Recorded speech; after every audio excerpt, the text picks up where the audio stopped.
Assalamualaikum warahmatullahi wabarakatuh. Selamat berjumpa lagi dengan saya, masih dalam pelajaran yang sama, yaitu mempelajari ilmu kimia.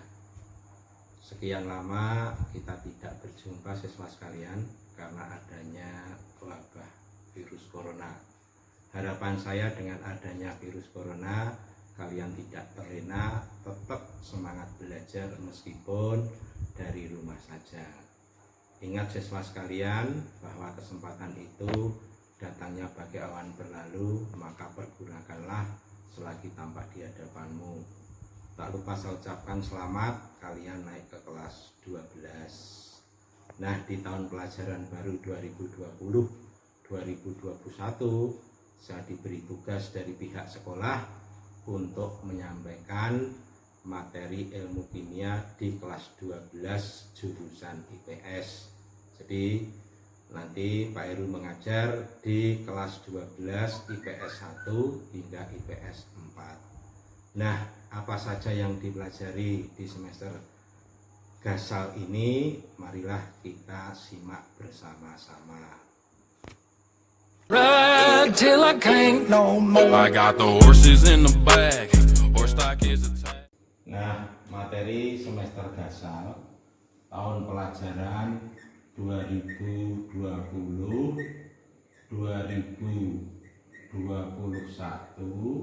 itu ada 3 bab. Ada 3 bab. Bab pertama, kita nanti akan mempelajari sifat koligatif larutan. Sifat koligatif larutan. Bab yang kedua nanti yang akan kita pelajari adalah reaksi redoks. Reaksi redoks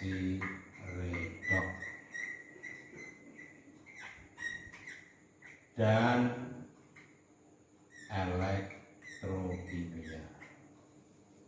Sedangkan bab yang ketiga nanti yang akan kita pelajari adalah kimia unsur. Nah, untuk mengawali pertemuan kali ini, kita awali mulai dari bab yang pertama, yaitu sifat koligatif larutan, yang mana sifat koligatif larutan ini sering kita jumpai dalam kehidupan kita sehari-hari.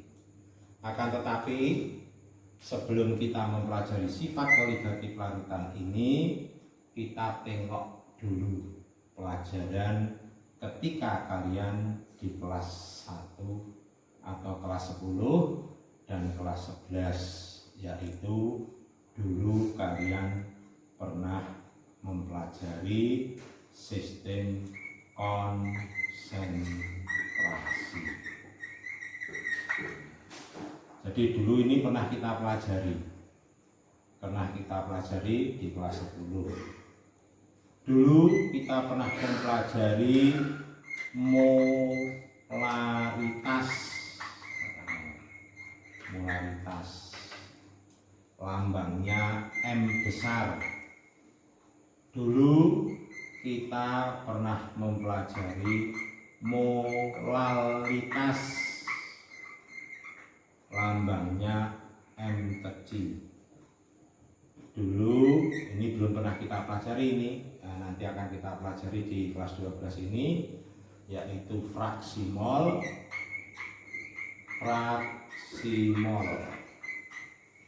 Dan yang terakhir adalah persen massa. Jadi sebelum kita masuk mempelajari sifat koligatif larutan, kita harus pahami dulu molaritas, fraksi mol, dan persen massa. Jadi sebelum kita mempelajari sifat koligatif larutan ini, kalian harus memahami dulu molaritas, fraksi mol, persen massa yang pernah kalian pelajari di kelas 10 dan kelas 11 dulu, molaritas dan persen massa. Nah, nanti akan kita tambah molaritas dan fraksi mol. Karena apa? Rumus-rumus yang ada di dalam sistem konsentrasi ini nanti akan kita terapkan dalam menghitung rumus-rumus yang ada dalam sifat koligatif larutan. Kita mulai sistem konsentrasi yang pertama, yaitu molaritas. Jadi molaritas lambangnya M besar. Molaritas ini menyatakan banyaknya mol dalam setiap 1 liter larutan. Menyatakan banyaknya mol zat terlarut dalam 1 liter larutan. Jadi M besar ini sama dengan mol per liter. Mungkin diantara kalian masih ada yang ingat rumus mol dulu apa? Gram per ml. Ya, Mas Bejo, betul. Jadi mol ini adalah gram per ml. Nah, sehingga rumusnya bisa saya tulis seperti ini. M besar sama dengan gram per ml per liter. Nah, jikalau nanti larutannya tidak ada 1 liter, maka harus dirubah menjadi liter. Caranya bagaimana? Nah, ingat kalian bahwa 1 liter itu sama dengan 1000 ml. Nah, sehingga ketika nanti larutannya tidak 1 liter, rumusnya akan berubah seperti ini. Nah, ini gram per ml per volume per 1000 ml. Tulisan seperti ini bisa diubah menjadi M sama dengan gram per ml kalikan 1000 per V. Nah, ini rumus dari molaritas. Gramnya itu apa? Nah, gramnya adalah massa zat terlarut. Massa zat terlarut. MR-nya itu apa? Nah, MR massa rumus zat terlarutnya. MR zat terlarutnya. Sedangkan P-nya itu adalah volume larutan. Nah, ada yang ditanyakan siswa sekalian? Cukup jelas ya, karena rumus ini mestinya tidak asing lagi bagi kalian, karena dulu pernah kita pelajari bersama-sama ketika di kelas 10 dan kelas 11. Sekarang kita lanjut ke sistem konsentrasi yang kedua, yaitu molalitas. Lambangnya M kecil. Nah, ini menyatakan banyaknya mol zat terlarut dalam 1000 gram pelarut. Nah, jadi bedanya kalau di molaritas itu 1000 gram pelarut atau 1 kilogram pelarut. Kalau dalam molaritas 1 liter larutan. Larutan itu isinya zat terlarut dan zat pelarut. Kalau ini dalam 1000 pelarut. Nah, sehingga M kecil rumusnya adalah mol per 1000 gram pelarut. 1000 gram pelarut. Nah, padahal mol itu rumusnya adalah gram per mr per 1000. Kalau pelarutnya kurang dari 1000, maka M-nya sama dengan gram per mr dibagi P, pelarutnya kurang dari 1000 dibagi 1000. Nah, rumus ini nanti bisa kita ubah menjadi M kecil sama dengan gram per mr kalikan 1000. Nah, 1000 dibagi P. Nah, ini rumusnya.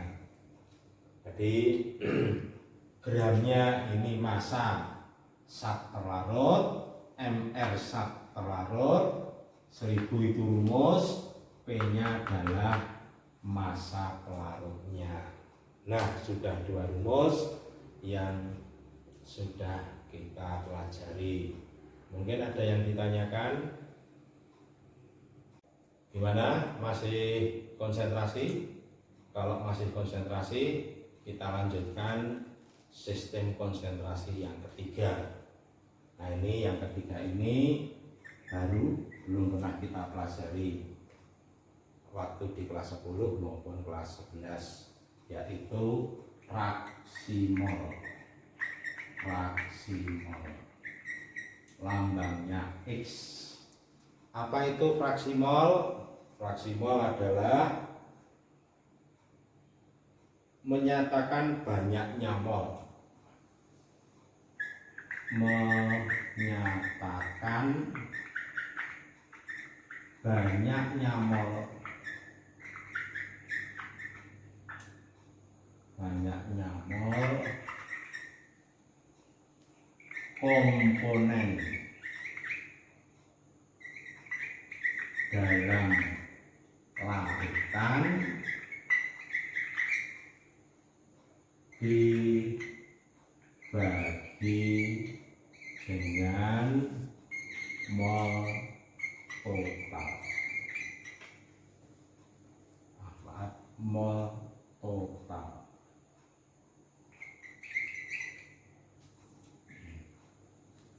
Jadi di dalam larutan itu ada 2 komponen. Ini yang kita sebut sebagai zat terlarut.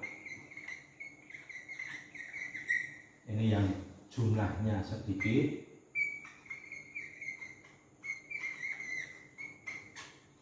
Dan ini yang jumlahnya banyak, itu yang kita sebut dengan zat pelarut. Ini yang jumlahnya banyak. Contoh larutan gula. Larutan gula berarti zat terlarutnya gula, kemudian zat pelarutnya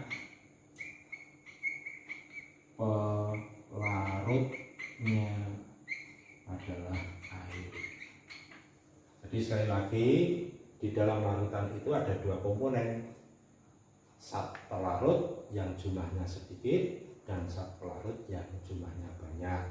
Dalam kehidupan kita sehari-hari, ketika kamu membuat larutan gula, zat terlarutnya adalah gula, zat pelarutnya adalah air.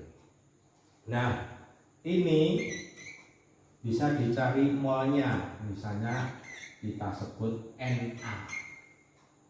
Ini bisa kita cari molnya, kita sebut dengan Nb.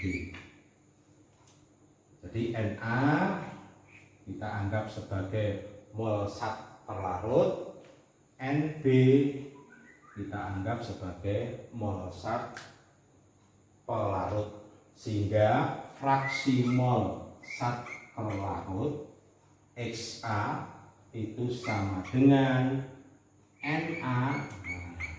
Jadi banyaknya mol komponen dalam larutan dibagi dengan mol totalnya. Mol totalnya apa? Berarti Na plus Nb.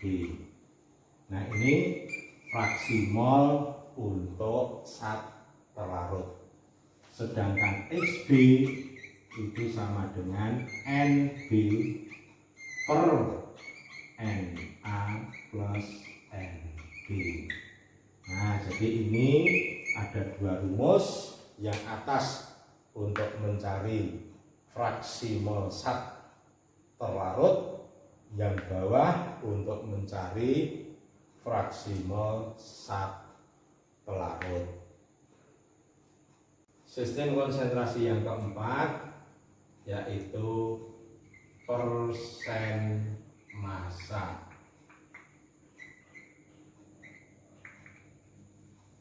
Nah, ini menyatakan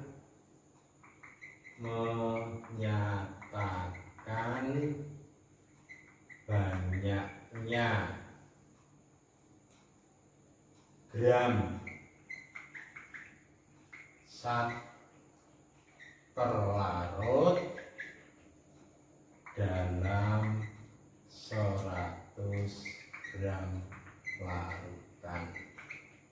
Nah, sehingga dapat saya tulis rumusnya, persen massa itu sama dengan massa zat terlarut dibagi massa larutan kali 100%. Ini dulu kelas 10 pernah kita pelajari juga ini. Jadi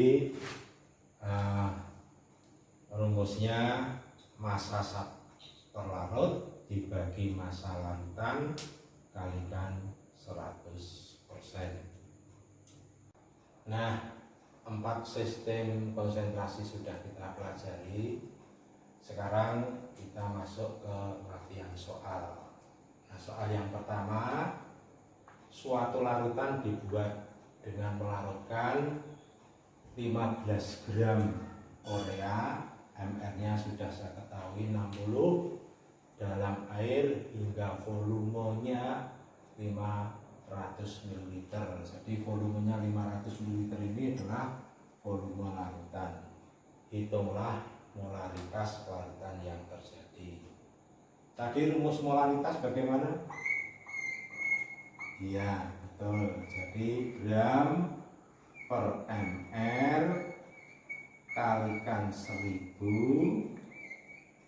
per V. Gramnya berapa dalam soal ini? 15. Betul. 15. mr-nya 60. Kemudian 1000 rumus, volumenya 500.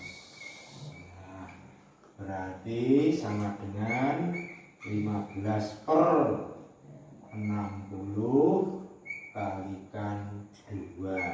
Nah, berarti sama dengan 30 dibagi 60. Berapa?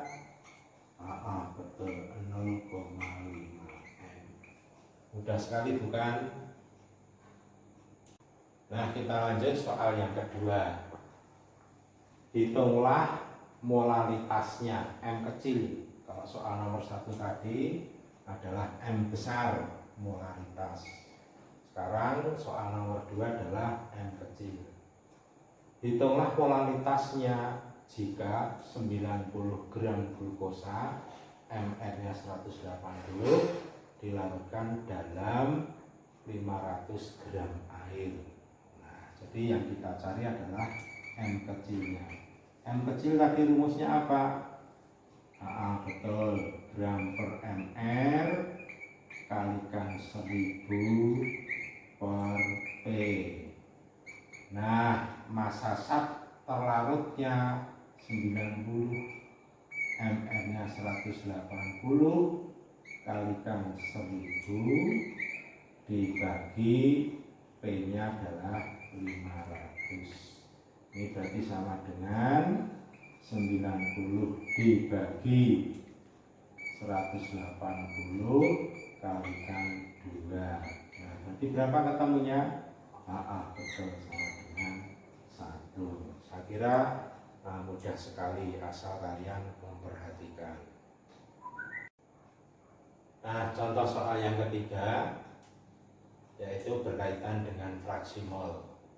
Suatu larutan terdiri dari 15 gram urea, mR-nya 60, dalam 90 gram air, mR-nya 18.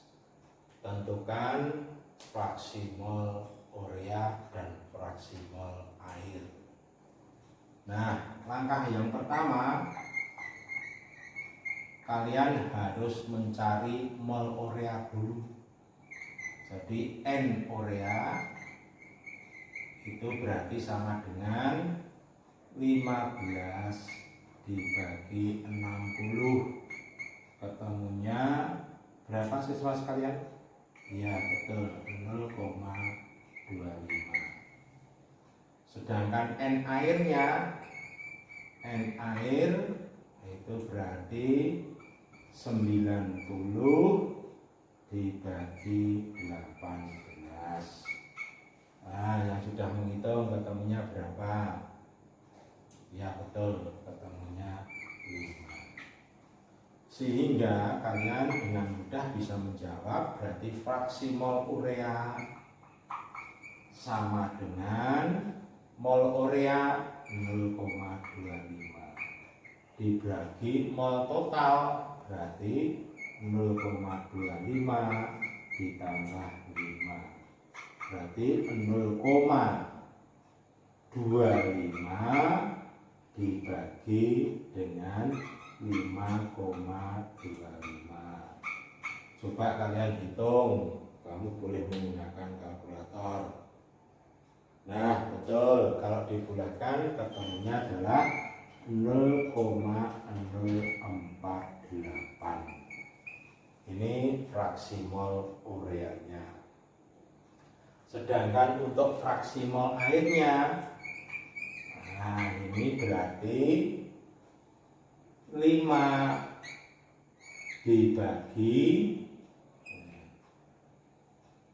0,25 ditambah 5. Nah, berarti sama dengan 5 dibagi 5,25. Ketemunya silahkan kamu hitung pakai kalkulator. Ya betul, ketemunya 0,952. Nah, ketika nanti fraksi mol urea, fraksi mol air kamu jumlah ketemunya sama dengan 1, berarti jawabanmu benar. Soal yang keempat, ini berkaitan dengan sistem konsentrasi yang kita sebut dengan proses massa. Garam dapur sebanyak 20 gram dilarutkan dalam air hingga volumenya 400 ml. 400 ml row-nya 1, berarti sama dengan 400 gram. Hitunglah persen massa larutan yang terjadi. Masih ingat kan rumusnya tadi? Ya. Jadi persen massa rumusnya adalah massa sat terlarut. Massa sat terlarutnya di sini berapa gram? 20 gram dibagi dengan massa larutan. Massa larutan totalnya 400 ml atau 400 gram kali 100%. Ini bisa kita coret, berarti sama dengan 20 dibagi 4. Nah, berarti ketemunya berapa? Nah, 5%. Nah, mudah sekali. Nah, jadi ada 4 sistem konsentrasi, ada 4 contoh soal. Contoh soal-soal yang lain bisa kalian coba nanti di buku diktat, banyak contoh soal, maupun di buku panduan belajar kimia juga banyak soal. Kalau kalian kebingungan nanti bisa menghubungi saya. Mungkin jumpa kita yang pertama sampai di sini dulu. Kita ketemu lagi nanti di jadwal berikutnya. Akhirul kalam, wassalamualaikum warahmatullahi wabarakatuh.